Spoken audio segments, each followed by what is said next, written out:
नमस्कार मित्रों, मेरे चैनल वर्ड ज्ञान में आप सभी का स्वागत है। शिवलिंग की पूजा क्यों किया जाता है? लिंग भगवान शिव का प्रतीक है। भगवान शिव की कृपा पाने के लिए उनकी मूर्ति की बजाय इस शिवलिंग की पूजा करते हैं। आज हम शिवलिंग के बारे में ही कुछ बातें करने जा रहे हैं। आपने जरूर यह देखा और पाया होगा कि भगवान शिव के भक्त आमतौर पर शिव की मूर्ति की नहीं बल्कि शिवलिंग की पूजा करते हैं। तो क्या आपने कभी सोचा है कि भक्त शिव की मूर्ति की बजाय शिवलिंग की पूजा क्यों करते हैं? कि मूर्ति की बजाय शिवलिंग की पूजा करने से भगवान शिव प्रसन्न होते हैं। इनकी पूजा का क्या कारण है? पहले शिवलिंग की पूजा किसने की थी? शिवलिंग कहां से आया? भगवान शिव का लिंग क्यों काटा गया? आज शिवलिंग के बारे में यह बातें जानते हैं।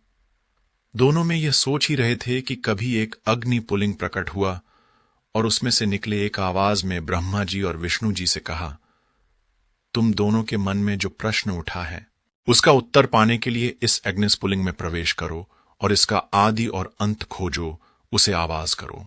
वर्षों की खोज के बाद भी ब्रह्मा और विष्णु को अग्निपुल्लिंग का कोई आदि या अंत नहीं मिला और न ही वे अग्निपुल्लिंग के रहस्य को जान सके। तब भगवान शिव परंपरा के रूप में दोनों के सामने प्रकट हुए। ब्रह्मा जी और विष्णु जी को अग्निपुल्लिंग के रहस्य के बारे में बताया। ब्रह्मा जी और विष्णु जी दोनों ने अग्नि के रहस्य को जान लिया और उसे प्रणाम किया। तब निराकार अग्निपुल्लिंग में आकर लिया और ज्योतिर्लिंग स्वरूप शिवलिंग बन गया। और विष्णु जी दोनों शिवलिंग की पूजा करने लगे हैं जो सृष्टिकर्ता ब्रह्मा और भगवान विष्णु के सामने प्रकट हुआ था। और सृष्टिकर्ता ब्रह्मा और भगवान विष्णु शिवलिंग की पूजा करने वाले पहले व्यक्ति हुए। भगवान शिव आदि और अंत के देवता हैं। परमेश्वर भगवान का कोई आकार या रूप नहीं है। परमेश्वर भगवान निराकार है, इसलिए भगवान शिव की पूजा शिवलिंग के साकार रूप में की जाती है। आध्यात्मिक अर्थ में शिवलिंग हमारे ब्रह्मांड की एक आकृति है। शिवलिंग शिव और शक्ति का एक शाश्वत रूप है और मनुष्य और प्रकृति के बीच समानता का प्रतीक है। दूसरे शब्दों में शिवलिंग हमें बताता है कि इस संसार पर अकेले पुरुषों का या केवल प्रकृति का प्रभुत्व नहीं है। पुरुष और प्रकृति एक दूसरे के पूरक और समान है। लिंग के रूप में केवल निराकार भगवान शिव की पूजा की जाती है। इसीलिए निराकार परम ब्रह्म भगवान शिव रूप धारण करने वाला शिवलिंग है। शिवलिंग में समय है भगवान शिव और शिव में समय है। सारा ब्रह्मांड भगवान शिव समस्त ब्रह्मांड के मूल हैं। शिव का अर्थ है परम कल्याणकारी और लिंग का अर्थ है सृजन। वायु पुराण के अनुसार लिंग व्यवस्था है जहां प्रत्येक महायुद्ध के अंत में संपूर्ण सृष्टि विलीन हो जाती है और जहां से सृष्टि के समय संपूर्ण सृष्टि प्रकट होती है और प्रलय काल में जहां संपूर्ण ब्रह्मांड समाहित हो जाता है। इस प्रकार लिंग संपूर्ण ब्रह्मांड के निर्माण, अस्तित्व और विनाश के कारण या शक्ति का प्रतीक है। लिंग की पूजा कैसे शुरू हुई, इसके बारे में कई कहानियां हैं। लिंग पुराण के अनुसार अपने पति भगवान शिव के बारे में अपमानजनक बातें सुनकर पिता दक्ष प्रजापति के यज्ञ स्थल पर ही माता सती ने अपनी देह त्याग कर दिया था। यह वार्ता सुनने के बाद भगवान शिव ने क्रोधित होकर दक्ष प्रजापति के यज्ञ को नष्ट कर दिया। उसके बाद पत्नी की मृत्यु के शोक में भगवान शिव चेतहीन होकर दिगंबर अवस्था में पृथ्वी पर विचरण करने लगे। भगवान शिव को इस अवस्था में घूमते हुए देखकर कुछ महिलाएं उन पर मोहित हो गए। स्त्रियों की इस अवस्था को देखकर कुछ ऋषियों ने भगवान शिव को श्राप दे दिया। ऋषियों के श्राप के कारण भगवान शिव का लिंग उनके शरीर से खंडित होकर अलग हो गया। शिव का लिंग खंडित होने से तीनों लोकों में हाहाकार मच गया। स्थिति को देखकर सभी देवता सृष्टिकर्ता ब्रह्मा के पास गए और उनसे सृष्टि को बचाने की प्रार्थना की। ब्रह्मा जी ने देवताओं और ऋषियों के साथ भगवान शिव के पास गए हैं। ब्रह्मा जी ने भगवान शिव से प्रार्थना की और कहा, हे भगवान, कृपया अपने शरीर से अलग हुए लिंग को फिर से धारण करें, अन्यथा सारा संसार का विनाश हो जाएगा। ब्रह्मा जी की बात सुनकर भगवान शिव ने कहा है, सृष्टि कर आज से सभी लोग मेरे लिंग की पूजा करना शुरू कर दें। इसके बाद ही मैं अपना लिंग फिर से धारण करूंगा। भगवान शिव की बातें सुनकर ब्रह्मा जी ने सबसे पहले एक सोने का लिंग बनाया और विधि विधान से उसकी पूजा की। शिवलिंग की पूजा करने लगे और इस तरह संसार में शिवलिंग की पूजा शुरू हुई।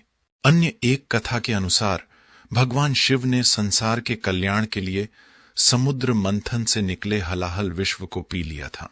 विष पीने से शिवजी का कंठ नीला पड़ गया और उनका पूरा शरीर चलने लगा। देवताओं ने शिव के शरीर को जलन से मुक्त करने के लिए शिवलिंग पर जल डालना शुरू किया। इससे भगवान शिव के शरीर की पीड़ा दूर हुई। इस घटना के बाद भगवान शिव के प्रतीक के रूप में शिवलिंग की पूजा शुरू हुई। संहिता के अनुसार एक बार महर्षि भृगु ब्रह्मा, विष्णु और महेश्वर में से कौन सर्वश्रेष्ठ है, वह परीक्षा लेने के लिए निकले। परीक्षा लेने पहुंचे। उस समय भगवान शिव समाधि लीन लिए थे, इसलिए शिव के कानों में प्रभु को अंदर प्रवेश नहीं करने दिया और उन्हें कैलाश के द्वार पर ही रोक दिया। महर्षि भृगु ने बहुत अन्य विनय की, लेकिन फिर भी शिव गानों में उन्हें आगे बढ़ाने की अनुमति नहीं दी, बल्कि उनका अपमान किया और उन्हें करने के लिए त्रिशूल आदि अस्त्र धारण कर लिया। उन्हें करने के लिए आ रहे हैं तो वह भागने लगे और शिवकरण उनके पीछे भागने लगे। भागते भागते महर्षि भृगु ठक कर रुक गए। तब क्रोधित भृगु ने सोचा, हे भगवान, सिर्फ मैं त्रिदेवों की परीक्षा लेने निकले हैं। इसी परीक्षा के अंतर्गत आज मैं कैलाश पर आपकी परीक्षा लेने आया हूं, परंतु आपके घरों में मेरे साथ ऐसा दुर्व्यवहार किया है और तो और आपने मुझे अपने गानों से बचने के लिए भी आगे नहीं आए। इसलिए आज मैं आपको श्राप देता हूं कि कलयुग में कोई आपकी पूजा नहीं करेगा। श्राप मिलने के बाद शिव जी की समाधि टूट गई है। तब भगवान शिव गुरु के सामने प्रकट हुए और कहा, आपने मुझे जो श्राप दिया है उसे वापस ले लीजिए, क्योंकि निर्माण और संचालन में मेरी भी भूमिका है। मुझे ही इस सृष्टि देंगे तो इस सृष्टि में कुछ विशेष नहीं रहेगा। अगर मैं निर्माण कर सकता हूं तो विनाश भी कर सकता हूं। भगवान शिव की बात सुनकर आर्षि भृगु ने कुछ देर सोचा और महसूस किया कि भगवान शिव सही हैं। अगर वह निर्माण कर सकते हैं तो वह विनाश भी कर सकता है। भगवान शिव से कह, भगवान आप जानते हैं कि एक बार दिया गया श्राप वापस नहीं लिया जा सकता है, इसलिए मैंने आपको जो श्राप दिया है मैं भी उसे वापस नहीं ले सकता, लेकिन मैंने अपना श्राप थोड़ा बदल दिया है। कल युग में आपकी पूजा होगी, लेकिन इस भौतिक रूप में आपकी पूजा नहीं होगी। कलयुग में केवल आपके ब्रह्मांड रूपी लिंग रूप की पूजा होगी। गुरु द्वारा भगवान शिव को यह वचन दिए गए। कलयुग में भगवान शिव के भौतिक रूप के बजाय शिवलिंग पूजा की शुरुआत हुई, तो जो भी भक्त यदि विधि विधान से शिवलिंग की पूजा करते हैं, भगवान शिव की कृपा से कई लाभ मिलते हैं। स्थान पर शिवलिंग का स्थान तीर्थ स्थल बन जाता है। शिवलिंग विभिन्न प्रकार के होता है। हालांकि पूरे भारत में केवल 12 ज्योतिर्लिंग है। यह 12 ज्योतिर्लिंग मनुष्य द्वारा निर्मित नहीं है कि यह ज्योतिर्लिंग स्वयं ही प्रकट हुए थे। मित्रों, हमें उम्मीद है कि आज की कहानी आपको जरूर पसंद आई होगी। हर हर महादेव।